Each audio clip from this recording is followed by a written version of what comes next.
जय हिंद। चलिए आज डिस्कस करते हैं गणित में। आगे जो बेसिक गणित हमारी चल रही है, बेसिक से हाई लेवल तक के हम लोग सफ़र पे हैं। तो हमने कल जिक्र किया था आपको गुणनखंड को इंग्लिश में फैक्टर कहते हैं। क्या कहते हैं? फैक्टर, FACTUR, फैक्टर्स, गुणनखंड। ये हो जाएगा आपका गुणनखंड।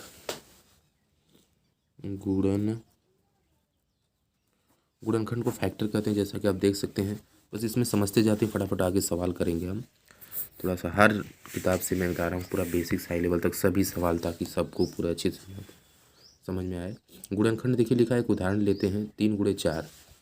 तो 3 × 4 हम लोग इधर ले लेते हैं इसके साथ में ही। जैसा जैसा कहता वैसा सा काम करेंगे तो हम लोग बहुत होते जाएंगे। तो जैसा कह रहा है कि इसमें कोई दिक्कत नहीं। 3 × आप क्या ले सकते हैं? मेरा दूसरा रफ लेना। जी हाँ, ये वाला सादा में मज़ा देता थोड़ा सा। देखिए कह रहे हैं कि जैसे जैसे कहीं वैसे से काम करना होगा भैया। तो हम क्या कर सकते हैं? कह रहे हैं कि 3 × 4 ले लेते हैं। 3 × 4 यानी 3 × 4। 3 × 4 बराबर क्या होता है? 12 हो जाता है। तो 3 चौके 12 या 4 3 12। उपयुक्त प्रसार में 3 तथा 4 गुणनखंड 12 हैं। उपयुक्त प्रसार में 3 तथा 4 का गुणनखंड क्या है? 12 है। 3 और 4 का जो है गुणनखंड 12 है। संख्याएं 3 तथा 4 संख्या 12 की गुणनखंड कहलाती हैं। गुणनखंड क्या है? संख्या 3 तथा 4 संख्या 12 की गुणनखंड यही है, 4 और 3। अब इस प्रसार में 5 × 2 = 10 संख्याएं 5 तथा 2 संख्या 10 की गुणनखंड है। समझ में आई बात? तो यही चीज़ें हैं। किसी संख्या का एक गुणनखंड उसका एक पूरा पूरा विभाजक होता है। अतः हम कह सकते हैं कि वह संख्या जो किसी दूसरी संख्या को पूरा पूरा विभाजित कर देती है, उसी संख्या, मतलब कह रहे हैं कि मतलब पूरा पूरा विभाजित कर देती, उसी संख्या की गुणनखंड कहलाती है। वे संख्याएं दी गई संख्या की गुणज कहलाती है। वे संख्याएं दी गई संख्या की गुणज कहलाती है। वापस समझते एक बार फिर से। कह रहा है कि किसी संख्या का एक गुणनखंड उसका एक पूरा पूरा विभाजक होता है। अतः हम कह सकते हैं कि वह संख्या जो किसी दूसरी संख्या को पूरा पूरा विभाजित कर दे, उसी संख्या गुणनखंड कहलाती है। अब ये संख्या दी गई संख्या की क्या कहलाती हैं? गुणज कहलाती हैं।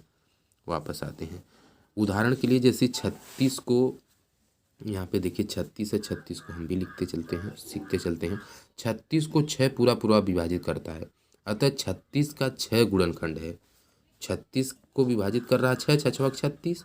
तो 36 का हम लोग कह सकते हैं कि 36 का 6 क्या है? एक गुणनखंड है। यह क्या है? एक क्या है? गुणनखंड है। गुणनखंड है, यह गुणनखंड है। गुणनखंड है। तथा 36 को 6 का गुणज भी कहते हैं।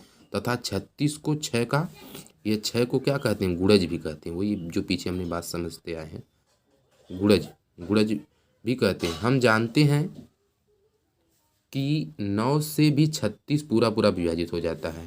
हम ये भी तो जानते हैं, 6 36 9 से भी तो विभाजित हो, 9 से भी 36 पूरा पूरा विभाजित हो जाता है। अतः 9 भी 36 का एक गुणनखंड है, एवं 9 का 36 भी एक गुणज है, और जो है 9 भी गुणज हो जाएगा। ठीक। जहाँ पर 36 के और भी अधिक गुणनखंड दिए गए हैं, 36 के और भी अधिक गुणनखंड दिए गए हैं। जैसे क्या है? जैसे देख लीजिए यहाँ पे 36 के 1 × 36 करेंगे, 36 है। 2 × 18 करेंगे, देखिए 2 अट्ठे, 2 अट्ठे मतलब कि 2 अट्ठाइयाँ में 36 हो जाएगा। 18 दूना 36, 3 बरहिया में हो जाएगा 36, 4 9 36 होता है, 6 6 36। तो इतने हो सकते हैं। ठीक है। अतः एक, अब देखिए यहाँ से दिया, अतः 1 2 3 4, 1 2 3 4, फिर देखिए 1 2 3 4, आप यहाँ तक आ गए। फिर देखिए यहाँ से ऊपर से जाएंगे, 6 9, 6 9 12 18, 6 9 12 18 36 तथा 36 सभी 36 के गुणनखंड है। तथा 36 इन सभी संख्याओं का एक क्या है? गुणज है। 36 जो इन सभी गुणज है, यानी कि 36 का ही प्रसार सारी संख्याएं हैं, 1 हो, 2 हो, 3 हो, 4 हो, जो भी हो, 6 हो। ठीक। तो गुणज है। तो उपयुक्त से हम यह निष्कर्ष निकाल सकते हैं कि एक प्रत्येक दशा में एक गुणनखंड होता है। एक जो होता है हमेशा प्रत्येक दशा में एक गुणनखंड होता है। दूसरी बात है कि प्रत्येक संख्या जो है, प्रत्येक संख्या स्वयं अपना एक गुणनखंड होती है। प्रत्येक संख्या स्वयं अपना एक गुणनखंड होती है। एक संख्या, तीसरी बात है, एक संख्या का प्रत्येक गुणनखंड उस संख्या का एक पूर्ण विभाजक होता है। चौथी बात है कि एक दी गई संख्या का प्रत्येक गुणनखंड सदैव उस संख्या से छोटा या उसके बराबर होता है। 5वीं बात है एक दी हुई संख्या के गुणनखंडों की संख्या परिमित होती है। 6ठी बात है यदि बी का ए गुणनखंड है तथा ए का बी भी एक गुणनखंड है तब ए बराबर बी। अब गुणज हम लोग सीखेंगे। गुणज को मल्टीपल कहते हैं। ये गुणज क्या होता है इसे भी हम लोग देखते हैं। एक संख्या अपने प्रत्येक गुणनखंड का गुणज होती है। एक संख्या कोई भी एक संख्या अपने प्रत्येक गुणनखंड का एक गुणज होती है। उदाहरण के लिए उदाहरणार्थ के लिए जैसे 18 के गुणनखंड 1 है, 2 है, 3 है, 6 है, 9 है तथा 18 है और 18 इनमें से प्रत्येक गुणनखंड का गुणज है। प्रत्येक गुणनखंड का गुणज है। ठीक है, होप कर रहे हैं कि समझ में आ रही होंगी आपको बातें। आगे बढ़ते हैं। अब देखिए यहाँ पे दिया गया है जैसे कि 2 के गुणज 2 है, 4 है, 6 है, 8 है, 10 है। 3 के गुणज है। गुणज का मतलब गुणा करते 2 के गुणज क्या 2 के 2 दूनी 4 दूनी 6 को 2 3 6 2 को 8 2 5 10 2 6 12 याद ही है। 3 के गुणज वही 3 से बढ़ते रहेंगे पहाड़ी के लेवल में। 5 के गुणनखंड में आप देखते हैं। तो अतः इसलिए किसी संख्या का गुणज उसको किसी वास्तविक संख्या से गुणा करके प्राप्त किया जा सकता है। वापस समझते हैं कि कह रहे हैं कि अतः किसी संख्या के गुणज उसको किसी वास्तविक संख्या से गुणा करके प्राप्त किए जा सकते हैं। तो उपयुक्त से हम यह निष्कर्ष निकालते हैं कि दी हुई संख्या का गुणज उस संख्या से बड़ा या उसके बराबर होता है। ये तो बात ही मतलब स्पष्ट है। तो गुणज के निम्नलिखित गुण हैं। प्रत्येक संख्या एक तथा स्वयं की गुणज होती है। दूसरी बात है कि प्रत्येक संख्या अपने गुणनखंडों का एक गुणज होती है। तीसरी बात है कि प्रत्येक संख्या का गुणज उस संख्या से बड़ा व उसके बराबर होता है। चौथी बात है कि एक दी हुई संख्या के गुणजों की संख्या अपरिमित होती है। अब आते हैं, देखिए लिखा है टाइप्स ऑफ नंबर्स, संख्याओं के प्रकार। टाइप्स ऑफ नंबर, संख्याओं के प्रकार। सम संख्या, विषम संख्या, अभाज्य संख्या, भाज्य संख्या। यह बहुत ही इंपॉर्टेंट है, हर परीक्षाओं में दोस्तों होती है, इसलिए इस चीज़ को आप लोग याद रखेंगे हमारे सभी साथी, क्योंकि यही हम लोगों को दिक्कत होती है कि संख्याओं के प्रकार यानी टाइप्स ऑफ संख्या, नंबर जो जिसको हम लोग कर सकते हैं, है ना, जो जी। तो सम संख्या जिसको इवन नंबर इंग्लिश में कहते हैं। 2 के सभी गुणज सम संख्याएं कहलाते हैं। 2 के सभी गुणज सम संख्याएं कहलाते हैं। 2 के गुणज क्या हैं? 2 है, 4 है, 6 है, 8 है, 10 है इत्यादि। ये सभी क्या है? सम संख्या, इवन नंबर्स है। विषम संख्या ओड नंबर्स कहते हैं वे संख्याएं जो 2 की गुणज नहीं है, जो 2 की गुणज नहीं है विषम संख्याएं कहलाती हैं। जो 2 की गुणज न हो वो क्या कहलाती हैं? विषम संख्या, जैसे 1 3 5 आगे वैसे। और इसके बाद आदि विषम संख्या। इस प्रकार एक संख्या या तो सम होती है या विषम। एक संख्या कभी भी सम और विषम दोनों नहीं हो सकती है। ठीक ना, कोई भी एक संख्या सम और विषम दोनों नहीं हो सकती है। तीसरी लाइन जो है, तीसरी बात यह है कि अभाज्य संख्या जिसे हम लोग प्राइम नंबर्स कहते हैं। अभाज्य संख्या, प्राइम नंबर वे संख्याएं जिनके गुणनखंड एक और, ध्यान से देखेंगे इस चीज़ को कि अभाज्य संख्याएं क्या है? प्राइम नंबर्स वे संख्याएं जिनके गुणनखंड एक और स्वयं वह संख्या ही होती हैं अभाज्य संख्याएं कहलाती हैं। ऊपर वापस एक बार समझते हैं। और प्राइम नंबर अभाज्य संख्या वे संख्याएं जिनके गुणनखंड एक है, वे संख्याएं जिनके गुणनखंड एक है और वह स्वयं वह संख्या ही होते हैं अभाज्य संख्या कहलाती है। उदाहरण के लिए जैसे 2 3 5 7 11 आदि सभी अभाज्य संख्याएं हैं। ठीक है ना, दो अभाज्य संख्याएं हैं। भाज्य संख्याएं क्या है? कंपोजिट नंबर जिसको कहते हैं। अभाज्य संख्या को प्राइम नंबर कहते हैं। और भाज्य संख्याएं वे संख्याएं जिनके 2 से अधिक गुणनखंड होते हैं भाज्य संख्याएं कहलाती हैं। ठीक है ना, ये चीज़ को आप जानते रहेंगे कि भाज्य संख्याएं क्या हैं। कंपोजिट नंबर जिसको कहते हैं वे संख्याएं जिनके 2 से अधिक गुणनखंड होते हैं। 2 से अधिक गुणनखंड हो सकते हैं, यानी 2 गुणनखंड होते हैं उससे भी अधिक हो जाएंगे तो भाज्य संख्या कहलाती है।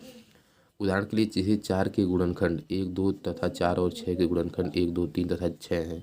8 के गुणनखंड आप देख सकते हैं, 9 के गुणनखंड देख सकते हैं, 10 के देख सकते हैं, 12 के इस तरह से हैं। अतः संख्याएं 4 6 8 9 10 12 आदि भाज्य संख्याएं। टिप्पणी क्या मिलती है? एक न तो भाज्य है और न ही अभाज्य संख्या। इस चीज़ को हम लोग याद रखेंगे कि एक न तो भाज्य ही होता है न ही अभाज्य होता है। दूसरी बात क्या है? 2 एकमात्र सम अभाज्य संख्या है, इसे याद रखेंगे। 2 एकमात्र सम अभाज्य, बहुत जगह पूछा गया है बहुत एग्जाम में ये कि अभाज्य सबसे छोटी, मतलब या कह सकते हैं कि एकमात्र अभाज्य संख्या के बारे में जिक्र है तो यही है, 2 एकमात्र सम अभाज्य संख्या है। फिर चाहते 2 सबसे छोटी, अब देखिए इसी चीज़ के मैं जिक्र यहाँ पे कर रहा था, यहाँ पे लिखा हुआ। तीसरी है 2 सबसे छोटी अभाज्य संख्या। सबसे छोटी अभाज्य संख्या क्या होती है? 2। अच्छा, शेष सभी सम संख्याएं भाज्य संख्याएं हैं। ठीक है। अच्छा, इरास्टोस्थीनीज की छलनी, नाम भी बड़ा अजीब है, द शिप्स ऑफ द एरोस्टाथनीज, ठीक ना। यूनानी गणितज्ञ इरास्टोस्थनीज ने अभाज्य तथा भाज्य संख्याएं ज्ञात करने की एक सरल विधि दी है। इस विधि को इरास्टोस्थनीज की छलनी कहते हैं। 1 से 100 तक की संख्याओं को निम्न प्रकार लिखिए। जैसे 1 से 100 तक देखिए लिखा भी है, यहाँ तक लिख दिया गया। इसमें देखिए 1 है, 2 है, गोला जिसको कर दिया है, कौन भाज्य कौन अभाज्य है, कौन सम विषम है। तो इस तरह से इसे आप स्क्रीनशॉट ले करके देख लेंगे, बहुत बढ़िया चीज़ है। ठीक है दोस्तों। अच्छा, आगे आते हैं, थोड़ा सा आगे समझते हैं। 1 को काट दीजिए क्योंकि यह एक अभाज्य संख्या नहीं है। अभाज्य संख्या 1 को हम लोग काटे हैं, यहाँ पे 1 को काटा है किताब ने बल्कि, तो इसे कह रहे हैं कि 1 को काट दीजिए क्योंकि यह एक अभाज्य संख्या नहीं है। पहली अभाज्य संख्या पर घेरा लगाइए। पहली अभाज्य संख्या जो पहली अभाज्य संख्या है, पहली अभाज्य संख्या देखिए घेरा, अभी अभी आपने यहाँ पे सीखा है कि 2 सबसे छोटी अभाज्य संख्या है, ठीक ना। 2 सबसे छोटी अभाज्य संख्या 2 पे लगा है। वापस आते हैं। अतः 2 पर घेरा लगाइए तथा 2 के अतिरिक्त उसके सभी गुणजों जैसे 4, 6, 8, 10, 12 आदि को काट दीजिए। 12 आदि को क्या किया, देखिए काट दिया, सबको काट दिया, ठीक है भैया, यही किया है। अच्छा, उसके बाद 3 पर घेरा लगाई तथा 3 के अतिरिक्त उसके सभी गुणजों जैसे इतना है सभी गुणजों आदि को काट दीजिए। पहले काटी हुई संख्या जैसे 6, 12 आदि को छोड़ दीजिए। अब 5 पर घेरा लगे तथा 5 के अतिरिक्त उसके सभी गुणजों जैसे 5, 10, 15 आदि को काट दीजिए। इस प्रक्रिया को तब तक जारी रखिए जब तक उपयुक्त सारणी में दी गई संख्याओं पर या तो घेरा न लग जाए या तो वे काट न दी जाए। घेरा लगी हुई संख्याएं अभाज्य संख्याएं कहलाती हैं। अभाज्य संख्याएं हैं 1 के अतिरिक्त सभी काटी गई संख्याएं भाज्य हैं, ठीक है भैया। अच्छा, सह अभाज्य संख्याएं किसी को जिसे क्रो प्राइम नंबर कहते हैं। सह अभाज्य संख्याएं जिसे हम लोग को प्राइम नंबर्स कहते हैं। यदि 2 संख्याओं में, वापस आते हैं, करें कि सहअभाज्य संख्याएं को प्राइम नंबर, यदि 2 संख्याओं में 1 के अतिरिक्त और कोई सार गुणनखंड नहीं है तो वे संख्याएं सहअभाज्य संख्याएं कहलाती है। उदाहरण के लिए 35 का 1, 5, 7 है, ठीक ना। 39 का 1, 3, 13 है, इसी प्रकार से। और दोनों संख्याएं भाज्य हैं, दोनों संख्याओं में केवल एक सार गुणनखंड है। सार मतलब जो दोनों मिल रहा है, अतः 35 तथा 39 सहअभाज्य संख्याएं हैं। देखिए 35 और 39 क्या सहअभाज्य हैं, ठीक है। उपयुक्त परिभाषा से हम कह सकते हैं कि सभी अभाज्य संख्याएं सहअभाज्य संख्याएं होती हैं। अभाज्य युग्म जिसको ट्वाइन प्राइम्स कहते हैं। सारणी से हम देखते हैं कि 2 अभाज्य संख्याओं 17 तथा 19 के बीच में केवल एक संख्या 18 है, ठीक भैया। एक संख्या क्या 18 है। ऐसी अभाज्य संख्याओं का युग्म अभाज्य युग्म कहलाता है। अभाज्य युग्म अगर पूछिए तो ऐसी संख्याओं का युग्म अभाज्य युग्म जोड़ा युग्म अभाज्य युग्म कहलाता है। जैसे 17 को 19, 17 सही से आप देख पा रहे हैं, 17 को 19 का या 19 को 17 का अभाज्य युग्म कहते हैं, ठीक है। वापस अतः 2 अभाज्य संख्याएं अभाज्य युग्म तब कहलाती हैं जब उनके बीच में केवल एक भाज्य संख्या है। अतः 3, 5, 5, 7, 11, 13, 17, 19 आदि सभी अभाज्य युग्म हैं। अभाज्य युग्म है, लेकिन 13 तथा 17 के बीच में 14, 15 तथा 16 तीन भाज्य संख्याएं, इसलिए यह अभाज्य युग्म नहीं है, ठीक है। अभाज्य त्रियुग्म जिसको हम लोग समझते हैं। अभाज्य त्रियुग्म क्या है, प्राइम ट्रिपलेट। अभाज्य त्रियुग्म क्या है, जिसे हम लोग प्राइम टिम्पलेट भी कहते हैं। ऐसी तीन क्रमागत अभाज्य संख्याओं का समूह जिनमें केवल 2 का अंतर हो अभाज्य त्रियुग्म कहलाती हैं। यहाँ पर केवल एक अभाज्य त्रियुग्म 3, 5, 7 है। फिर आगे आते हैं संपूर्ण संख्या जिसको परफेक्ट नंबर कहते हैं। एक संख्या तब संपूर्ण संख्या कहलाती है जब उसके सभी गुणनखंडों का योगफल संख्या का 2 गुना हो। वापस समझते हैं, बहुत बढ़िया चीज़ है। संपूर्ण संख्या किसको कहते हैं, जिसको हम लोग परफेक्ट नंबर कहते हैं। एक संख्या तब संपूर्ण संख्या कहलाती जब उसके सभी गुणनखंडों का योगफल संख्या का 2 गुना हो। उदाहरण के लिए जैसे 6 के गुणनखंड 1, 2, 3 तथा 6 और 1 + 2 + 3 + 6 = 2 × 6। 28 भी एक संपूर्ण संख्या क्योंकि 28 के गुणनखंड 1, 2, 4, 7, 14 और 28 हैं, और 1 + 2 + 4 + 7 + 14 + 28 = 2 × 28। किसी भी संख्या का वर्ग यानी स्क्वायर ऑफ नंबर, किसी भी संख्या का वर्ग यानी स्क्वायर ऑफ नंबर किसी संख्या की स्वयं से गुणा उसका वर्ग कहलाता है या कहलाती है, बातें कही है। जैसे इसका इसमें 1 कर देंगे, 2 का है, तमाम जी दिया है। दृष्टांत उदाहरण है, दी गई संख्याओं के सभी गुणनखंड लिखिए। 16 105 दिया है। हम जानते हैं कि 16 को 1 गुणे 16 16 हो जाएगा, 2 गुणे 8 तब भी 16 हो जाएगा, 4 गुणे 4 तब भी 16 हो जाएगा, 2 8 16, 4 चौके 16, ठीक है। अतः 16 को पूरा पूरा भाग करने वाली संख्याएं क्या हैं? 1 हैं, 2 हैं, 4 हैं, 8 तथा 16 हैं। इसलिए 16 के गुणनखंड 1 2 4 8 तथा 16 हैं, हम जानते हैं। और हम क्या जानते हैं कि 105 को 1 गुणे 105 करेंगे तब भी 105 आ जाएगा। 3 गुणे 35 करेंगे, 35 35 तियाँ 30 30 60, मानते हैं 15, 105 हो जाएगा, ठीक ना। 30 तिहाई 90, 5 3 15, 90 10 100, 105 हो जाएगा ना दोस्तों, ठीक है। अब फिर 21 पंजे 105 हो जाएगा। देखिए 20 पंजे 100 और 5 जोड़ेंगे तो 105 हो जाएगा, है ना।